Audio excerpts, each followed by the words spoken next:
1951, direct dial coast-to-coast telephone service begins in the U.S. The phone-based search for the long-missing Jack Meoff goes nationwide.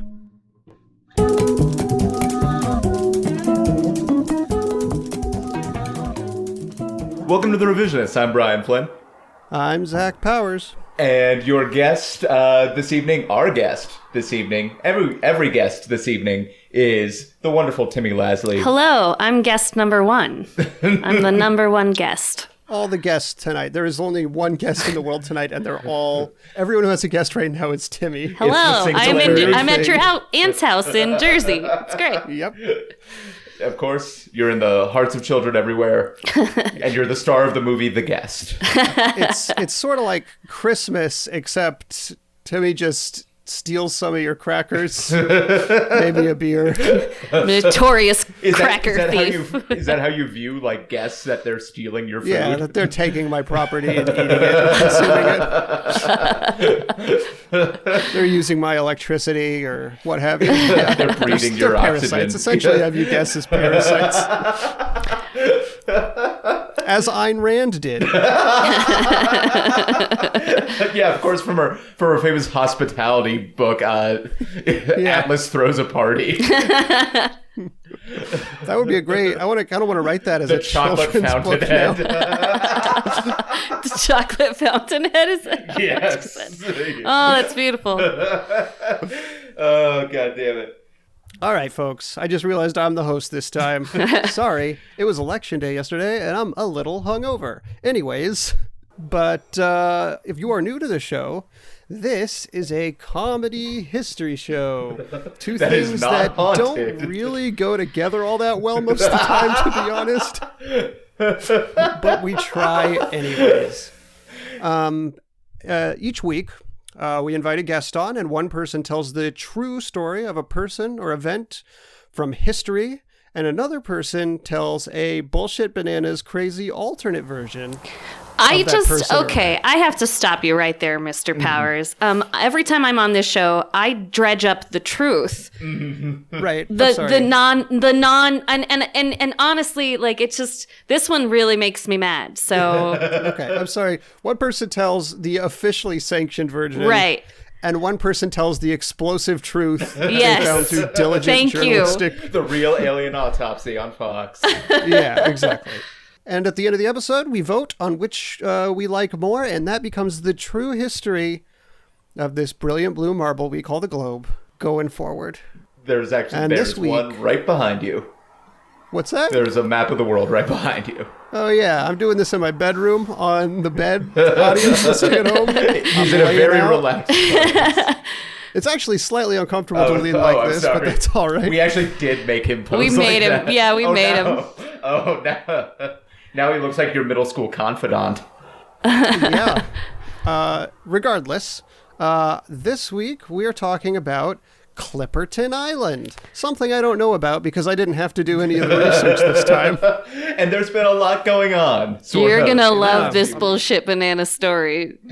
Well, before we get to the bullshit banana story, I believe Brian has the government-sanctioned true account. I'd just like to state for the record, you're right. Yeah, she's moving her hand back and forth in a jerk-off motion. For a very long time. I'm not stopping. I'm never stopping. When she walked in. I think she's going to do it through the entire story. Hey there, this is Brian reminding you that The Revisionist is supported by listeners just like you. You can make a pledge and get rewards like shirts and even the right to vote over at patreon.com/therevisionists. So I want to say right off the bat, I first heard of this story from an episode of the podcast Lore called The King. It was like episode 35 or something. And I got a lot of information from that and an article on damninteresting.com. Sounds trustworthy. By Marissa Brooke. They actually misspelled interesting. Yeah. It's misspelled in the URL. It's really hard to find the website. Let's start out. Clipperton Island is a small little coral atoll. It's about like 1,000 kilometers southwest of Mexico. I don't know what that is in real distance. Such a fucking imperialist over here. If it's not based on a king's foot, I don't want to hear about it. I think it's like 600 or 700 miles. Something like that. And Zach has changed poses like 3 times, and every time it's delightful. So it's a narrow little ring of land surrounding a large freshwater lagoon in the middle. It's covered in coral. There's a shitload of crabs on it. It rains. There's a shitload of crabs on it. Yeah, that's from the Lonely That's Planet. the slogan for the island. That's what they put in all Like their crab, tourist we got information. 'em. Almost too many. It rains like constantly from May to October. There's sharks. The only real vegetation is a couple stands of coconut palms, and it is uninhabited. But that has not always been the case. The island was first discovered, as far as we know, by an English pirate and privateer named John Clipperton. Johnny Clips was one of his aliases. Misplaced. Really, instead of a pirate, he honestly should have started a chain of haircutting salons. He was also the inspiration for Clippy, the helper from Microsoft Word. Oh, that's why Clippy's always saying there's a shitload of crabs in this article.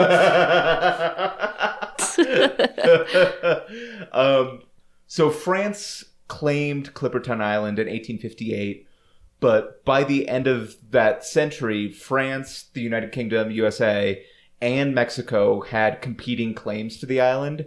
So why do they want the island so bad? Well, it's covered in shit. Guano, baby. Yeah, guano. Very high quality guano from all. Is it the crabs? events. Oh no, it's birds and bats and some seals. Seal crab. Yeah, Who those knew? Yeah, those. you get that mix of those three together, and it's $1 million. That's some bacon shit right there. It's that third kind of heat, which they use that to make like gunpowder and fertilizer. And each country was setting up harvesting operations on the island. The British went so far as to build houses and gardens and shit and like a lighthouse. But by the time they finished building everything around 1900, there's so much competition for guano on the world market that the British and the Americans pull out of Clipperton because it wasn't worth the expense. The British, though, do leave behind one person as a caretaker of... It's like a Jack Torrance situation. Yeah, it's like a fucking... Yeah, it's called the shitting because it was covered in guano. So Mexico doesn't pull out. They send a contingent. Woo! Latin lovers. Such a child. Stereotypes, Brian. I mean, It's gotta stop. You sound like a guy. It is now. Stereotype. I'm gonna make it I've one. never heard that one before. You sound like a Trump rally, Brian. You gotta cut it out. Oh no. Well, it's weird because everything I'm saying is actually true. So Mexico, to hold the island, they send a contingent of 13 soldiers to guard their claim to Poop Island. And since this was such a remote posting, the soldiers brought their wives and their children. So 12 more people and a man to work the abandoned lighthouse. So 26 people in total. The leader of the Mexican expedition was a man named Ramon Arnaud Sr., who's joined by his wife Alicia. People are having children on the island over the years. Hell yeah, nobody's pulling out. I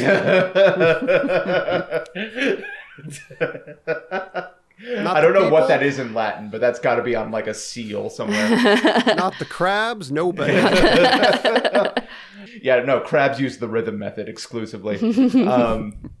So they can grow a little bit in vegetable gardens, but are mostly dependent on supply ships, which came from Mexico every 2 months. Which is good because, in the early 1900s, a series of, constant storms destroys their ability to grow vegetables. And then one day in 1914, the supply ship was due to arrive, and it didn't. And it didn't arrive the next day, or the day after that, and they're waiting for weeks for their only source of food. After a few weeks, a ship appears on the horizon, but it's an American ship that was sent there to pick up the last member of the British expedition who was hanging out, and the captain of the American ship Just hanging out on the island. yeah, you know, For several weeks. just fighting off crabs, and I couldn't think of a punchline. Anyway, edit that out. So he tells Ramon Arnaud and the rest that Mexico happens to be in the middle of a revolution. Whoops-a-doodle. Yep. And also World War I is happening, and the entire world is at war. They don't know how long it's going to last. Everyone is fighting each other. That's a lot of news for Yeah. these folks. They're like, we've just been here eating crab and fucking. What are you guys doing wrong out there? Well, given that, the captain offers to take everyone back to Mexico, and everyone's like, no.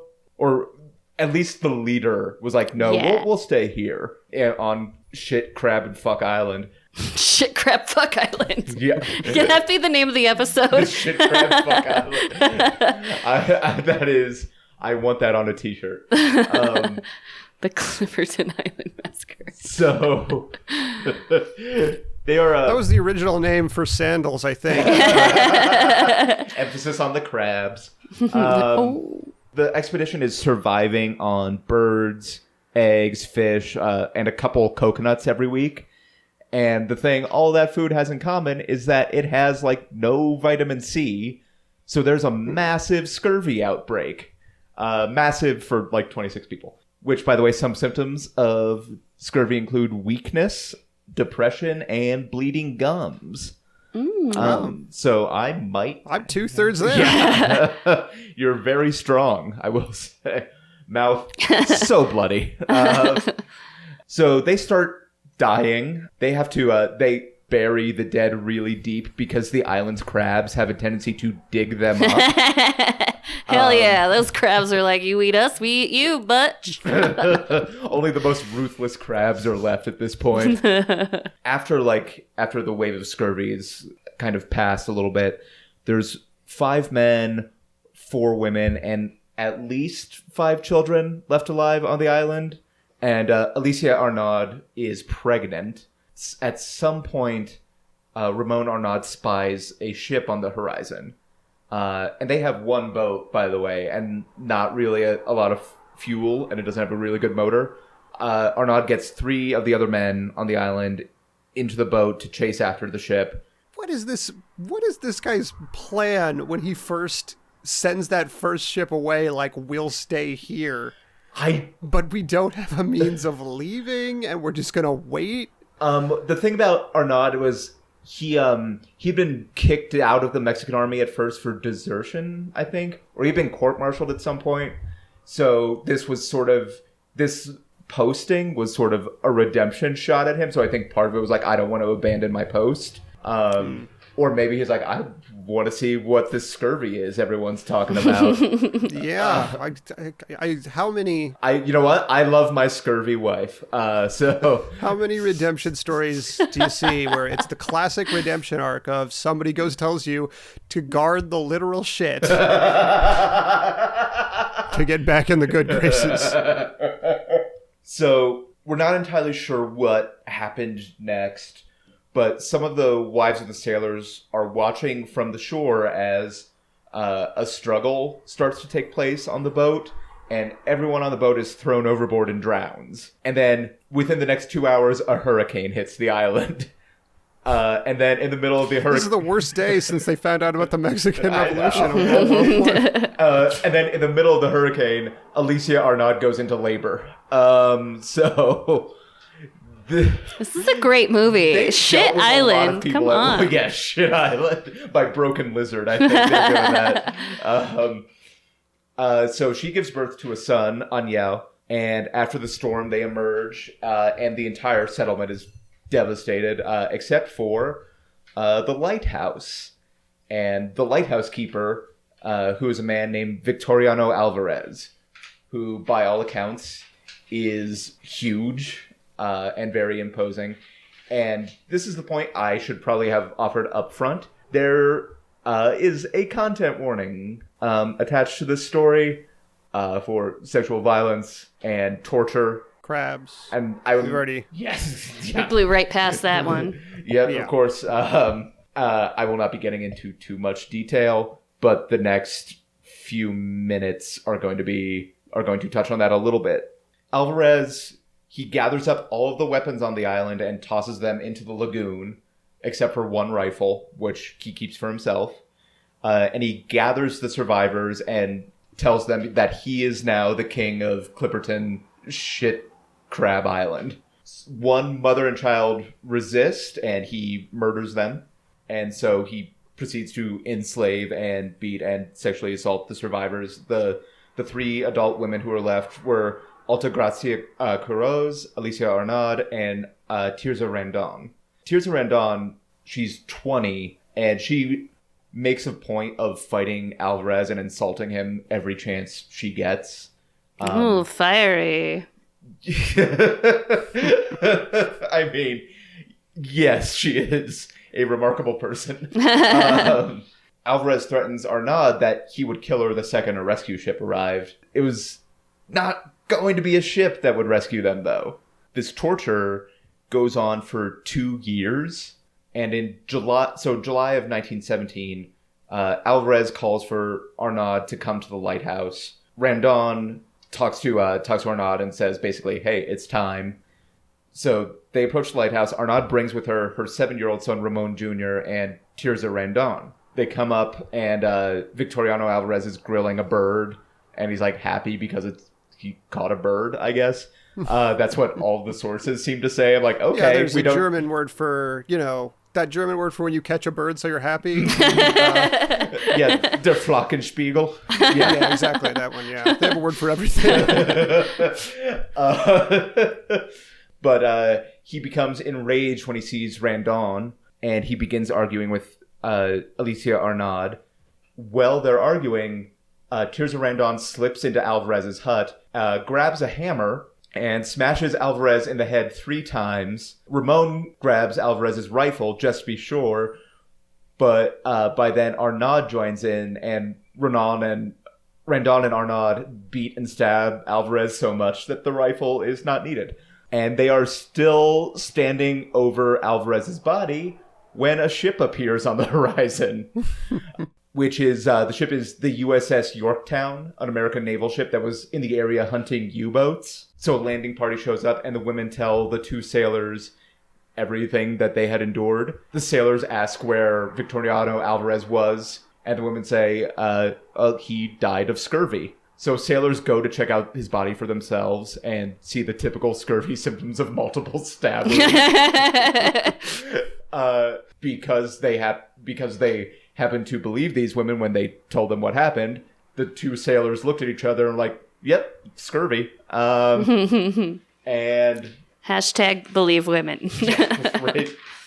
It's like that thing in Clue where they are so bad at determining what killed the body. When you'd think there'd be pretty clear, like, if there's a gunshot, I'll bet it was the right revolver. I don't know, candlesticks make gunshot noises sometimes. So the sailors take the survivors back to Mexico to reunite with their families, who, by the way, the Mexican government had told the families that their family members on the island were dead. Yeah, they're like, they'll die eventually, it's fine. Yeah. It'll be true eventually. And the official Mexican government position was, eventually, we'll all be dead. So, and then the sailors, for fear of exposing the women to prosecution, don't say anything for 20 years until basically the story comes out and everyone's like, yeah, we're not going to do shit about this anyway. And then the whole story was told. And that's the true story of the survivors of Clipperton Island. Well, Brian, thank you very much for your vanilla government take on May I see your Island. notes? Oh, yeah. I might just have to go through and tell you when it's wrong. She's- Listen. She's looking at these notes again, and she is still doing the jack-off motion. Was doing it the I'm now whole time. jacking off onto these notes. It's very graphic in here. Hello, everybody. I'm JD Lopez, the host of Left Hand Right Brain. It's a free-flowing, wide-ranging conversation that I have with artists doing interesting and creative things here in Denver and beyond. We talk about their personal stories, break down their creative process, and what motivates them. Spoiler alert, it's mostly spite. We talk about all these things and more while kicking back, cracking wise, and always having a good time. You can find old episodes and everything you need to know at lefthandrightbrainpod.com. Well, listener, as you might have guessed, Timmy has the alternate version of this particular story. The one So that it's not even just governments. A lot of times it's governments trying to suppress the story. This time it's the Illuminati. Okay, yeah. And I'm not even going to talk about them much, but like just so you know, it is them at the top. You know, multiple governments working together. Like the shadow government. Yeah, the shadow government of the world. The deep state, if you will. But you know, for everyone. They control the Illuminati internet. for Well, everyone. I'm getting really off. You know, it's a global conspiracy is what I'm saying. And okay, I can sum up the truth. I mean, call it alternate if you want to. We can. I mean, just structurally for the show, it kind of works. I guess so. Listen, I can sum it up in one word's what really happened. One words. One words. Love it. I guess I'll hyphenate it just so I'm not wrong about my word choice. No, it's ghosts. Fucking ghosts, man. They were ghosts, and the deep state, the whatever, the Illuminati, whoever it is that's in charge globally. I haven't researched it all yet. I don't know what they call themselves, but they don't want you to know about ghosts because they want you to feel safe, so you continue to work for them, and That's why their number one enemy is Zach Baggins from Ghost Hunters. Wait, is that really his name? Yeah, I think it is, yeah. Fuck that. wow. I also just like the idea that, like, if people found out ghosts were real, like, the economy would grind to a halt. Well, yeah, like you're just terrified all the time. There's 6 ghosts in this room right now. There's a ghost right behind your shoulder there, Zach. Yeah, I see him. constantly. But if you found out there were ghosts, it'd be like, why do I gotta keep eating and drinking water and breathing? Right. I'm gonna be a ghost anyway. Right. I mean, not everybody. You have to have some unfinished business. But if you're living your life that way, so lazily anyhow, I bet you left some shit undone, you know? Yeah, that's true. Forgot to eat another half of your Jimmy shit. John's. Oh, shit, it's still in the fridge. We have to give the ghost Jimmy Johns that are Okay, so listen. go to the Clipperton light was Italian not... dressing. Clipperton was not the first person to find that island. Castaways had been coming to that island and slowly starving to death and being eaten by crabs for hundreds of years. Okay, there was a very unfortunate incident with some Pacific Islander people. They got just real lost on the other side of shit before the Panama Canal. How? I don't know, but it's tough. You said southwest corner, right? Yeah. Man, Apple Maps was not... Anyway, Damn. I hate that joke so much. Oh my god. Anyhow, they got real lost. They died on the island. Like, there's a lot of ghosts roaming that poopy place, okay? And then, like, after... I mean, why do you think birds shit there? They're like, this place is crazy, you know? Crazy energy. You're saying the Literally birds get scaring so- the shit out of these birds Yeah, and okay. seals. They become so frightened when they pass the island. Right, exactly. Right. Mhm. Exactly. Like birds are terrified of statues and cars. They're big and scary. So yeah, like Clipperton was not the first to find it, but he was first to be possessed by the evil spirit that came to live there. So like we're talking not just ghosts, we're talking demons, we're talking, you know, like they love terrible places and they love to make terrible places worse places.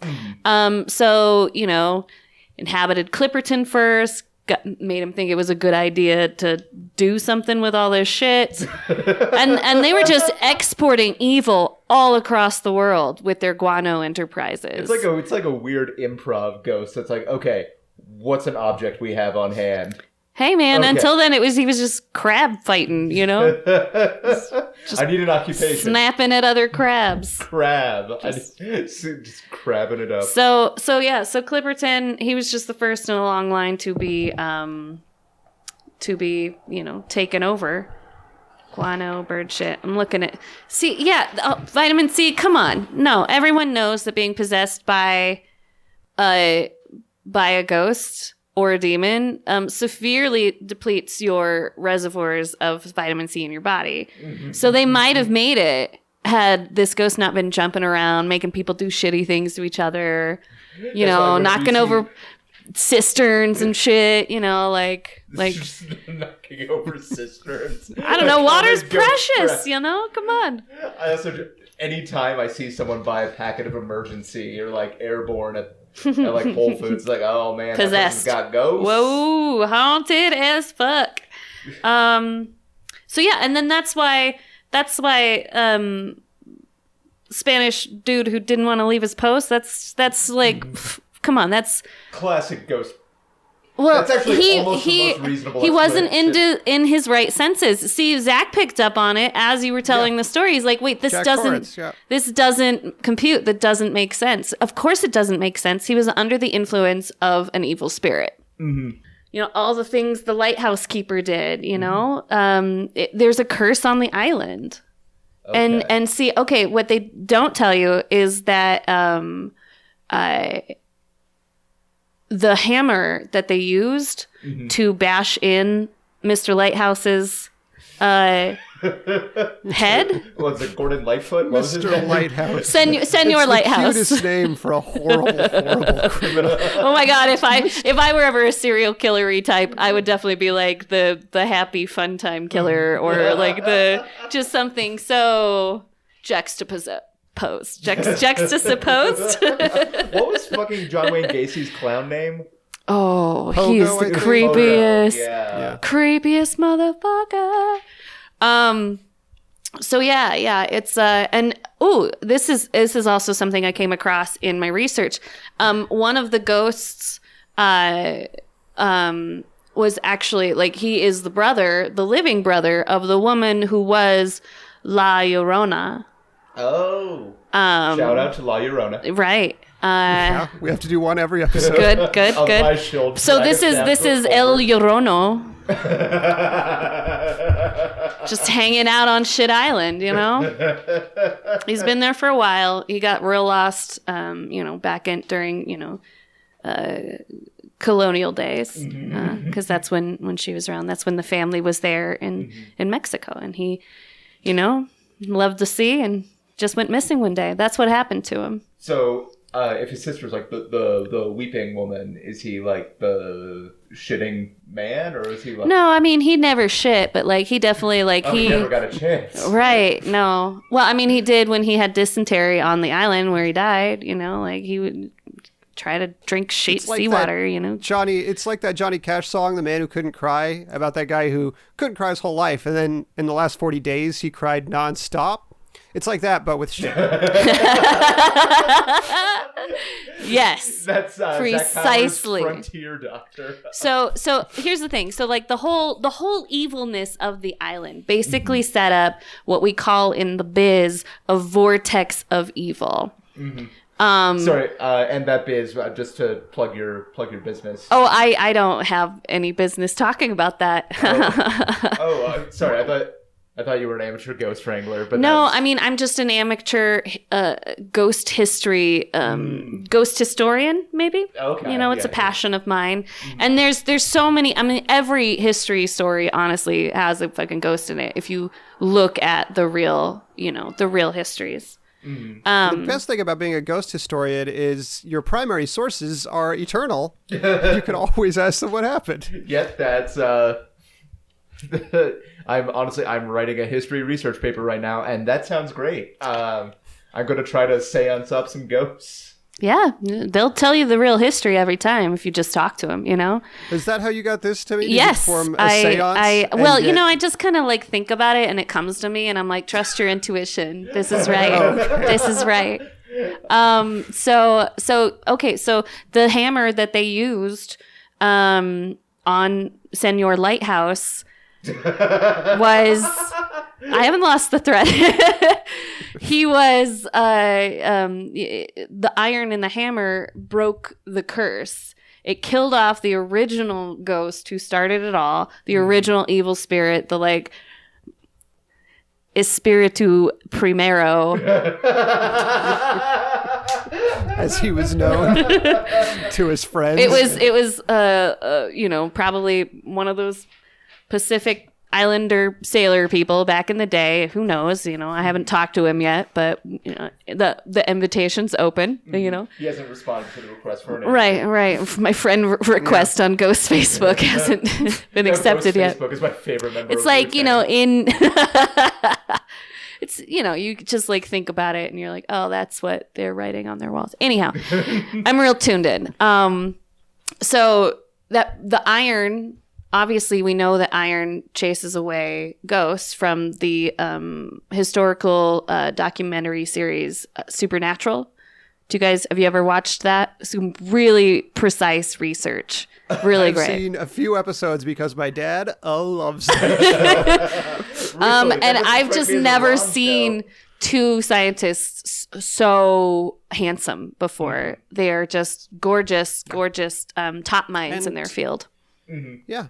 I've never seen two scientists with so much online written porn about them having incest together. Oh, hell yeah. Jensen Ackles is an amazing man.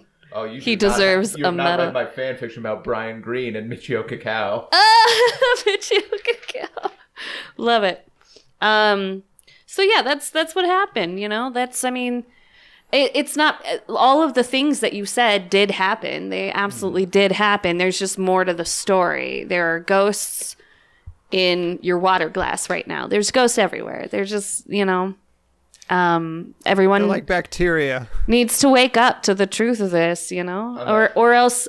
And I mean, why do you think the fucking hurricane came? It's the curse of the vortex of evil.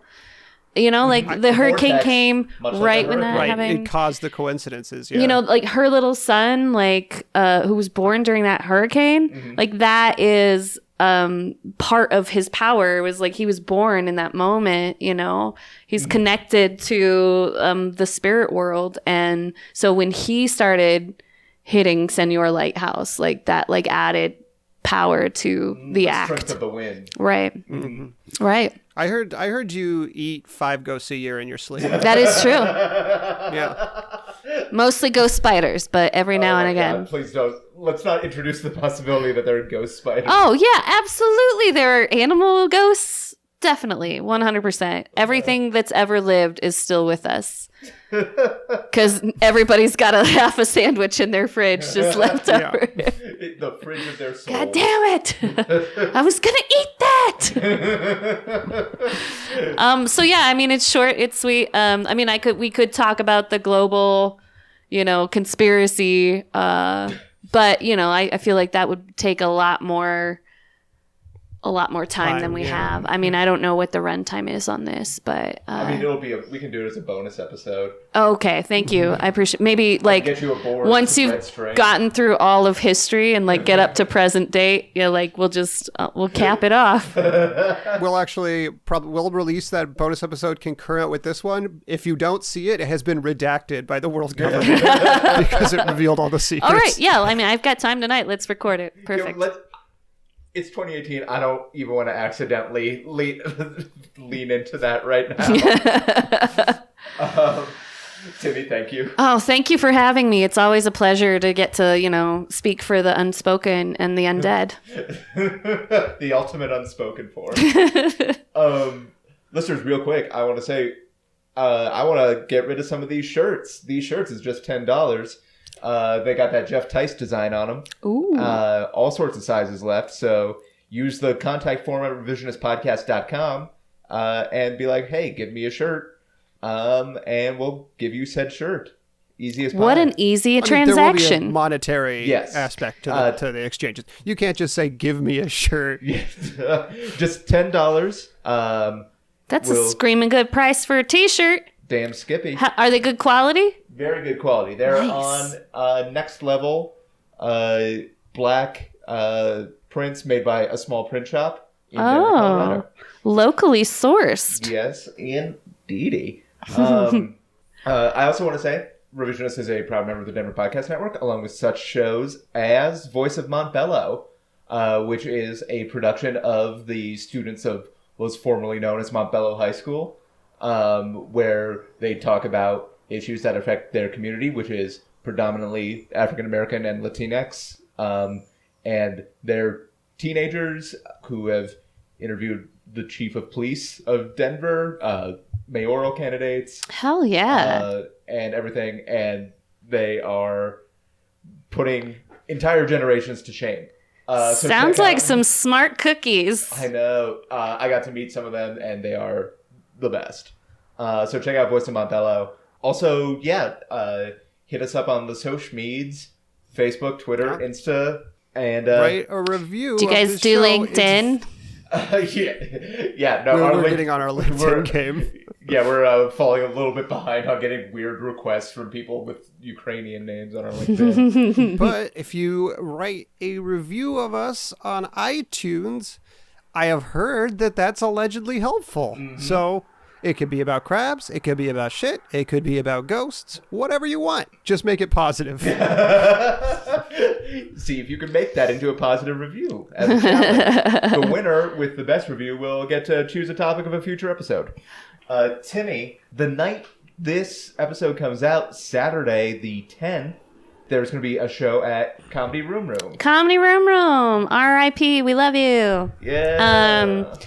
Yeah, come by and see a show before it's gone at the end of this year. Come to everything. Come to karaoke and come to everything.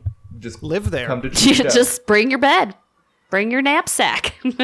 But seriously, also, you have been running Comedy Room Room for a very long time now. Yeah. And you've done a shitload. We were up to about 200 shows a year. Yeah. I don't know if that's an accurate count since we added Wednesdays, but either way, we were doing a lot of shows. Yeah. I have like 13 different shows. Well, I think the community chose that place and just ran with it. And like, there's a reason why they chose that place. And it wasn't entirely just that comedy was there. It was the atmosphere. It was like the atmosphere of fellowship, I think. So even if, we all keep doing shows and like, I hope to help find homes for all of the shows. Brian, you've got a show at the Room. You just started it. It was very difficult for me to let people start shows knowing that this might happen. But I figured business as usual. This is my first public statement about any of it. You got the exclusive scoop. But no, it's we just need to bring that sense of fellowship into every place that we do comedy and just try to make them all feel welcoming as possible. That being said, come to Comedy Room, 7 p.m. November 10th. Jordan Dahl's going to be there in town. I've got some other cool out-of-towners. I'll be hosting it. It's going to be a good time. Check that out. You're also going to be doing ice cold comedy at Chiller's Bar and Grill in Loveland. Hell yeah. What was the date I told you on that? I did not write that down. That's on like next Tuesday, I want to say. Tuesday or Wednesday. I'm real good at plugging, sure. Just have a heartfelt, sentimental moment in one and then don't remember the date of the other. No, it is next Tuesday. Tuesday the 13th up in Loveland at Chillers. As for me, my show at Room, Know Your Shit. We should have 2 left because third. So our next one is November 17th. The theme is myths. It's comedy TED Talks. It's a real fun time. We have a crazo lineup for that. And then we're going to do something real fun for the last one at Room. Hopefully not the last one ever. So stay tuned for more on that. I also recently appeared on the podcast Sophomore Lit discussing Heinrich Ibsen's An Enemy of the People as an election tie-in episode. So love if you Ibsen. Listen, if that appeals to you, you want to hear about, play from Norway? Yeah. I want to say. Yeah. Go ahead and listen to that. Also, real quick, I co-host Queen City Companion, an all-fall storytelling show at Mutiny Information Cafe with friend of the show, Jen Colick. the first Thursday of every month. So check that out.